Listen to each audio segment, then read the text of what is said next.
То есть вот примера такой кузов.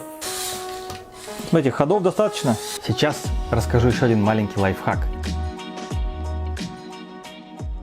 Всем привет, это Егор, и мы с вами сегодня продолжаем, или для кого-то начинаем, переделку вот этого грузовика, я бы даже сказал, датско-шведской недвижимости в что-то более-менее едущее. Я думаю, что это будет автомобиль типа Триал. Почему Триал, позже расскажу. В этом видео я подробно расскажу о постройке шасси, которое у меня в принципе уже готово, и покажу наброски кузова будущего автомобиля, который я собираю из этого набора. Напомню, что набор предоставила компания Lego, и кроме вот этого набора у меня есть еще запасной набор, вот такой вот. Почему запасной? Потому что здесь есть дополнительная электрика и немножко деталей подвески. Я надеюсь, что мне не придется его использовать. Попытаюсь обойтись только Volvo. Можно подумать, что в любом наборе флагмане, как этот, то есть большом, дорогом, ну, можно сказать, самом топовом наборе Lego Technic, очень много деталей и можно строить хоть что. В детстве, по крайней мере, я так думал. Купите мне флагман, и я соберу все, что угодно. Но не тут-то было. Как вы знаете, я любитель автомобилей. Строительную технику я собираю мало. Этот же набор, это у нас и не строительная техника, и не автомобиль. Почему не строительная? Ну, вы, наверное, видите, тут мало таких механизмов, пожалуй, только два больших актуатора. И почему это не автомобиль? Потому что здесь сочлененная рама. Это, по сути, трактор шестиколесный. Тут мало карданов, всего одна штука. Одна штука — это, по сути, запасной кардан. Несмотря на то, что тут 6 колес и портальные редукторы, здесь нет рулевых реек, здесь нет амортизаторов, тяг, рычагов подвески. То есть из такого большого набора все, что мы можем собрать, по сути, это бесподвесочный какой-то трактор или вездеход с бортовым управлением типа Sherp. Но у набора, конечно же, есть плюсы. У меня на канале есть подробный обзор этого набора, и там все это рассказано, показано. Но если коротко, здесь, во-первых, полный комплект электрики с 3 разными моторами. Здесь очень много однотипных, точнее, одноцветных деталей желтого цвета. То есть мы можем построить кузов. Другой вопрос, что ассортимент этих деталей не очень большой. По панелям здесь в основном все плоские. Далее здесь есть портальные редукторы, есть очень много шестеренок, деталей для коробки передач, ну и 2 больших актуатора. Есть с чем работать. Давайте теперь посмотрим, что у меня есть на сегодня. Я построил на сегодня шасси. Оно уже более-менее закончено. Может быть, я его только укреплю, дополнительно укреплю, что-то, может быть, поменяю. Но в целом концепт готов. Эта конструкция останется. Для тех, кто смотрел мое первое видео, где я просто размышлял на тему того, что можно построить из этого набора, я накидал вот такой вот эскиз. Единственная поправка, что у нас грузовик будет не скоростным, а триальным, то есть он будет ехать медленно. Медленно, но проходимо. И в идеале я хочу получить что-то типа Mercedes-Benz Z-Trass, только с кузовом дакаровского грузовика. Ну, то есть он будет такой же проходимый и, может быть, даже составит ему конкуренцию. И так как я решил строить бескапотный грузовик подобного плана, то за образец кабины я взял, на мой взгляд, самую красивую кабину из всех наборов Lego Technic. Это кабина от набора Mercedes-Benz RX 42043. Это, по-моему, 13 или 14 год выпуска. Соответственно, я делаю подобную же кабину, но только с учетом имеющихся деталей. Основные детали есть. Каких-то деталей не хватает, но в целом как бы это не критично, мы найдем им замену. Вот. То есть будет что-то подобное. Согласитесь, белый цвет смотрится здесь лучше, чем желтый, да? Но мы с вами работаем с тем, что есть, поэтому эта кабина у нас как образец. Почему кабина должна быть красивой? Потому что восприятие всей модели будет строиться, исходя из первого взгляда на модель. А первый взгляд будет явно не на колеса и не на днище, да, а как минимум на кабину, а может быть даже на весь корпус. Поэтому кабина должна быть идеальной, а дальше уже как пойдет. Кабину я накидал сразу же, чтобы зарезервировать на нее детали. Также я зарезервировал детали для кузова. Напомню, что есть очень много плоских панелей. И я вот даже сделал одну боковину, борт. Я уже предварительно читал ваши комментарии. Вы написали, что модель выглядит так себе. Кто-то сравнил ее с буханкой. Наверное, потому что я спереди поставил арочку. Но без нее, может быть, будет лучше. Она квадратная, а тут скрывать нечего. И для вас многих это знакомо. Для тех, кто собирает свои первые модели. И так называемые гробики на колесах. Это из той области. Давайте посмотрим, что у нас с шасси. Вот шасси, которое на сегодняшний момент в таком виде, оно почти рабочее. То есть вот примерно такой кузов. Позади кабины я хочу сделать каркас из оставшихся балок. Надеюсь, мне их хватит. Для чего? для того, чтобы у нас было здесь какое-то объемное пространственная рама, и на эту раму крепились уже панели. То есть, чтобы сами панели не были несущей конструкцией. Хотя, конечно, они будут придавать жесткость всей конструкции, но вот таким вот образом. Плюс в том, что мы можем их в случае чего снять и ехать, скажем так, на облегченной версии. Конечно, цвет очень сильно меняет восприятие. Посмотрите. Уже другой вид. Я всегда не любил желтый цвет в автомобилях. В таком виде это, конечно, смотрится не так классно, как это смотрелось бы с белой кабиной или с другим цветом. Но стоит потерпеть, потому что у нас эта кабина, этот кузов еще пока не детализированы, и из оставшихся деталей, конечно же, будет какая-то детализация, и картинка будет совсем другая. Но, тем не менее, это будет коробка. Давайте посмотрим шасси. Напомню, что в наборе нет амортизаторов, нет тяг, нет рычагов подвески. То есть делаем мы подвеску из того, что есть. Так как нет всех этих деталей, и кроме того нет карданов, которые позволят нам сделать подвижные мосты, чтобы мост двигался, а привод, соответственно, за счет карданов мог менять угол, да?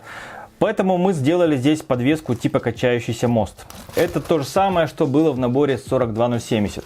То есть мост вот таким образом качается, по центру шарнир, с другой стороны поворотный стол, и вокруг шарнира мост двигается в обе стороны.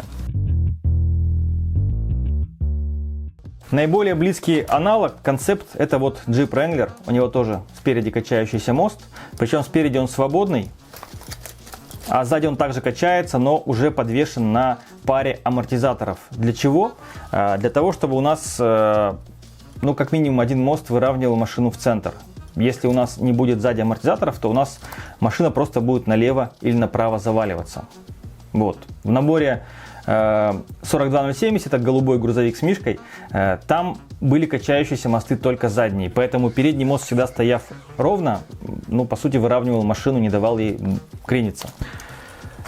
Здесь у меня оба моста качающиеся, но я сделал механизм выравнивания без амортизаторов, и он даже работает немножко лучше. Смотрите, здесь реализован принцип торсионной подвески. При использовании стандартных амортизаторов у нас упругим элементом, который возвращает машину в исходное состояние, подвеску, является пружина. Здесь у нас пружины нет, но используем вот такие вот длинные оси, которые имеют упругое скручивание. То есть мы их, если скручиваем, они у нас встают обратно на место. И вот, используя вот такие вот балки, которые являются по сути как тягами, когда мост у нас двигается вверх, это колесо в частности, то эта тяга, она у нас вращает серый лифтарм. Серый лифтарм поднимает.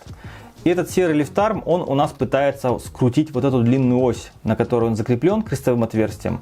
Соответственно, ось с этой стороны тоже закреплена жестко с помощью лифтарма с крестовыми отверстиями. То есть, с одной стороны ось жестко держится, с другой стороны она пытается скрутиться. Это и есть торсион. Обычно торсионы используются в каких-то простых моделях, там, не знаю, грузовики коммерческие, по-моему, какие-то пикапы старой школы. Сейчас обычно уже используются в моделях, ну, пружины или рессоры. Вот. Но вы можете загуглить, что такое торсионная подвеска. Я думаю, для многих будет познавательно, особенно для тех, кто не имеет наличия амортизаторов.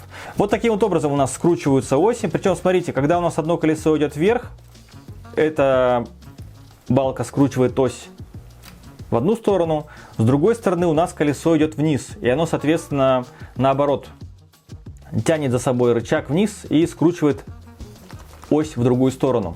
То есть получается у нас две скручивающие оси, которые стремятся вернуться в исходное положение и выровнять машину. Таким вот образом работают торсионы здесь.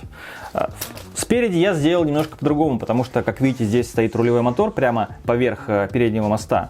И места для установки таких же торсионов здесь не было, поэтому я сделал немножко по-другому. И этот торсион на передней подвеске, он больше похож у нас на стандартный стабилизатор в подвеске, ну, легкового автомобиля. То есть такая П-образная балка, рамка, которая имеет также зону скручивания в этом месте. И смотрите, когда у нас рычаг, не рычаг, даже вот это колесо идет вверх, у нас вот эта балка, соответственно, тоже поднимается вверх и пытается скрутить вот ось в этом месте. Эта ось, она соединяется, соответственно, с другой балкой с другой стороны, с такой же, которая идет в противоход. Если одна идет вверх, другая идет вниз. Имеем подвеску, которая вот таким вот образом у нас не сожмется, потому что у нас мосты закреплены жестко на поворотных столах, но имеется возможность качать машину влево-вправо. независимо. Далее я расскажу еще один момент, который позволяет подвеске вот так вот артикулировать. Он связан с рамой. Давайте по мостам закончу. Вообще, собирая модель, я первым делом всегда собираю передний мост. Почему? Потому что он наиболее сложный. Тут у нас, если говорится о полноприводной машине, должен быть и привод, и рулевая система. Поэтому это такой наиболее компактный механизм и навороченный, если мы говорим про машины. Задний мост, как правило, он имеет половинчатую сложность с передним мостом, потому что там только один механизм привода. И я его строю во вторую очередь. Потом я подбираю примерно длину шасси, чтобы у нас в середине появилось достаточное место для установки моторов. В этом случае вы видите, у нас два мотора, L-мотор и XL-мотор. Каждый из них вращает только свою ось. То есть у нас получается, что мосты приводятся в движение независимо. Плюс этой схемы в том, что если один мост жестко блокируется на препятствие, то второй продолжает крутиться, ехать. Но минус в том, что эти моторы не суммируют мощность. Хотя в итоге суммарная мощность машины остается той же, как если бы моторы были соединены воедино. Сейчас расскажу еще один маленький лайфхак. Почему я не стал использовать здесь амортизаторы? Ведь у меня есть набор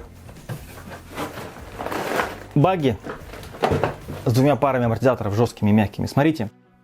Амортизатор у нас имеет ход всего 1,5 L, то есть полторы дырки, грубо говоря, или полтора штифта. Обратите внимание, что на подвесках такого типа, где мост качается, у нас всегда, когда одно колесо идет вниз, второе в этот момент идет вверх. Почему? Потому что у нас в центре мост жестко зафиксирован с помощью поворотного стола. То есть у нас не может быть так, чтобы мост полностью шел вверх. Он всегда в одну сторону поднимается, в другую опускается. Еще раз говорю, это касается качающихся мостов.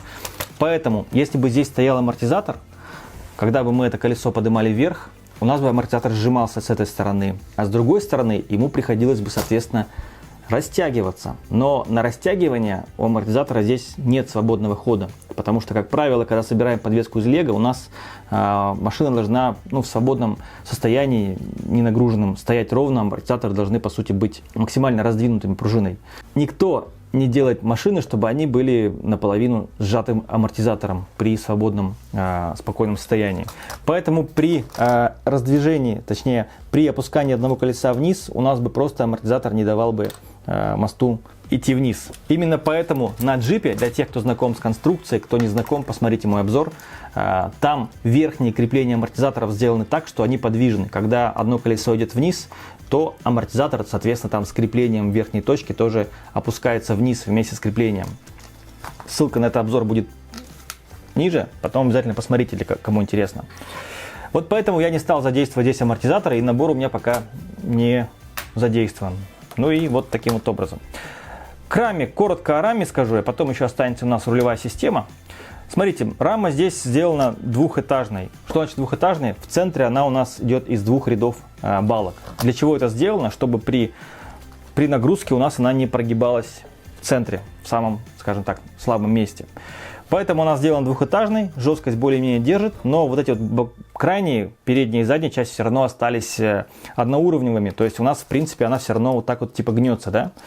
Но, когда мы поставим сюда какой-то каркас и кабину, у нас появится дополнительная жесткость всей конструкции и, в общем-то, рама станет жестче. Но не стоит забывать, что у грузовиков, у них, кроме работы самих мостов, кроме артикуляции, как правило, всегда еще имеет некую, скажем так, некий запас по изгибу рама. То есть рама дополнительно позволяет подвеске работать.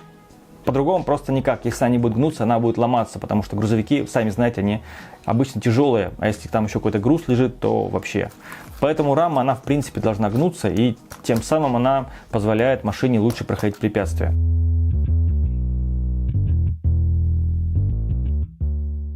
Кабина и вот этот корпус, то, что вам многим не понравилось в предварительном превью, да, это пока выглядит просто, это выглядит коробка, ну или называйте гроб на колесах, но я думаю, что многим из вас это знакомо, и как видите, меня это участь не избежало. Более того, скажу, что сильно скруглить модель вряд ли получится, потому что в этой модели, несмотря на то, что у нее такая круглая обтекаемая кабина, Закругленных панелей не так уж и много. В общем-то, закруглить ничего особо не получится, поэтому буду работать с тем, что есть. Можете хейтить, можете не хейтить, можете писать свои комментарии конструктивные, что дальше, как двигаться. Но вот я примерно вижу это так, а как это будет сглажено, детализировано, увидим позже. Ну и, кстати, у меня есть все в запасе ведь наклейки. Если я наклею сюда наклейки из комплекта Volvo, то, может быть, у нас будет это выглядеть немножко, поприятнее. Зато из одного набора. Для тех, кто смотрит видео в первый раз, напомню, почему я начал строить именно дакаровский грузовик и накидал его. Потому что у нас, во-первых, в комплекте с этим набором дорожные грузовые покрышки, такие гладкие, значит какой-то грузовик, да. Далее у нас есть тут портальные редукторы, которые подразумевают, что машина будет не только подвижной, но и проходимой, потому что мы сможем здесь сделать понижение. Здесь есть прочные дифференциалы, тоже плюс этого набора, которые тоже позволяют нам дать побольше и понадежнее крутящий момент на колеса. Ну и почему грузовик? Потому что основные панели данного набора это все-таки прямоугольные, которые вот здесь в кузове использованы. И строить какую-то обтекаемую тачку, какой-то, я не знаю, кто-то предлагал Volvo XC90 собирать, я не представляю, как из таких деталей собрать такой обтекаемый автомобиль, как Volvo XC90, даже пусть в предыдущем поколении. Максимум, что можно было попробовать, я не знаю, Volvo 850 или там 940 из 90-х, такие квадратные седаны, универсалы. Еще хотел показать вам рулевую систему. Давайте напоследок покажу рулевую систему, как она работает. Напомню, что здесь нет рулевой рейки, поэтому это была для меня задача такая непростая, как сделать рулевую систему без рулевой рейки. А сделана здесь по принципу тяги, которая двигает тягу, соединяющую ступицы. Может быть, неправильно сказал, проще показать. Это сервомотор с абсолютным нулем, то есть он центруется всегда в этом положении. И вот этот вал, который вращается, черный пин, который здесь, то есть вал вращается на 90 градусов в каждую сторону, в моем случае, конечно, он может больше вращаться. И вот этот вращающийся пин, к нему подсоединена вот эта вот тяга. Вот эта серая тяга, которая гоняет у нас вот эту вот длинную тягу, которая соединяет поворотные кулаки и, соответственно, вращает колеса влево-вправо. Я, к сожалению, пока не откалибровал механизм и дело тут, наверное, в программе. Я использовал программу нашего отечественного айтишника, его зовут Максим. Он сделал такую классную программу, как Controls. Ссылка на ее скачивание будет внизу в описании. Она условно бесплатная. Все функции, там, которые вам нужны, они бесплатные. За дополнительную кастомизацию там есть определенный донат. Но я считаю это нормально, справедливым и всячески поддерживаю автора. И, кстати, вы можете свои комментарии по поводу приложения оставить тоже внизу. И один из комментариев будет у меня. Это: Максим, посмотри, пожалуйста, что с рулевой системой, потому что я все настраиваю, все отцентровываю, серво отцентровываю, как положено, там калибрую, но почему-то у меня все равно машина при езде, колеса не возвращаются обратно. Иногда работает, но чаще всего нет. И, кстати, сейчас я покажу, как эта штука уже ездит, и вы сами все увидите. Отцентровался. Теперь мы должны проверить, что она работает при игре. Колеса в центральном положении. А вот сейчас не отцентровывается. Сейчас отцентровался. Не отцентровывается опять.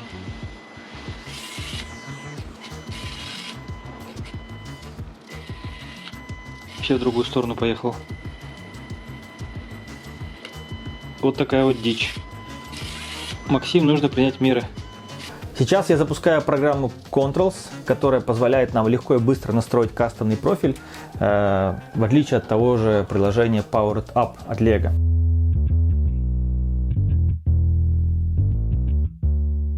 Кабину на скорую руку закрепили. Сейчас мы попробуем проехать и посмотреть, как у нас машина будет ехать. Отлично.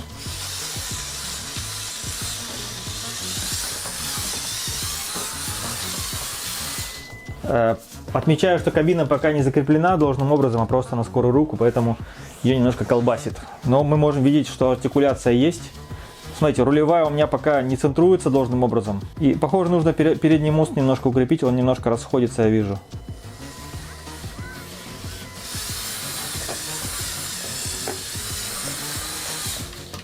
Смотрите, ходов достаточно. Даже несмотря на то, что здесь нет блокировок дифференциалов, в машине хватает ходов, чтобы не вывешиваться на диагонали.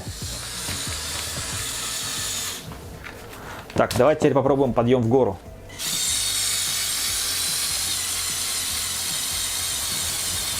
Да, здесь обычно уже играет роль сцепления колес, а не крутящий момент. Ну и, конечно, развесовка. Сколько угол? На глаз, наверное, градусов 42, может быть 45, не больше. Если мы поставим другие покрышки и добавим веса, есть шанс, что она заберется туда. Но во всяком случае, крутящего момента хватает. Порталов, трансмиссии.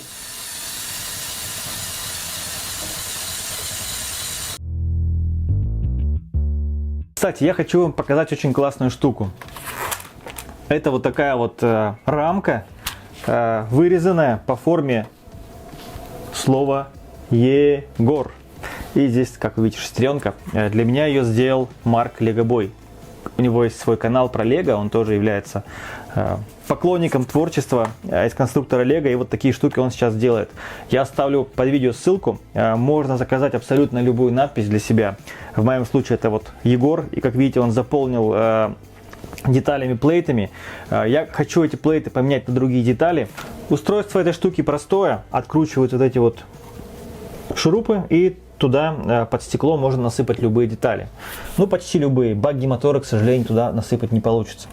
Смотрите на сайт, ссылку я оставлю. Ее можно повесить в вашей студии, в вашей комнате, да где угодно, хоть под стекло машины положить себе. Мне кажется, очень классная штука, особенно для блогеров, которые снимают контент про Лего. Я думаю, что я сюда еще какую-то подсветку сделаю и заполню это другими деталями. Ну, такими, скажем, более свойственными творчеству Лего техник. А вы как думаете, какие детали здесь лучше подойдут? Вот эти буквы Е, Го, Р и шестеренку на конце. Напишите свои комментарии снизу под видео. Спасибо Марку за эту классную штуку. Обязательно ее сделаю где-нибудь себе сзади, чтобы вы видели ее в каждом моем видео. А сейчас я пошел собирать дальше. Спасибо, что смотрели это видео. Мы обязательно допилим этот грузовик, который вам кому-то нравится, кому-то не нравится, и я постараюсь сделать все, чтобы он получился максимально детализированным, а не просто вот такой вот коробкой, гробиком на колесах. До скорого, пока!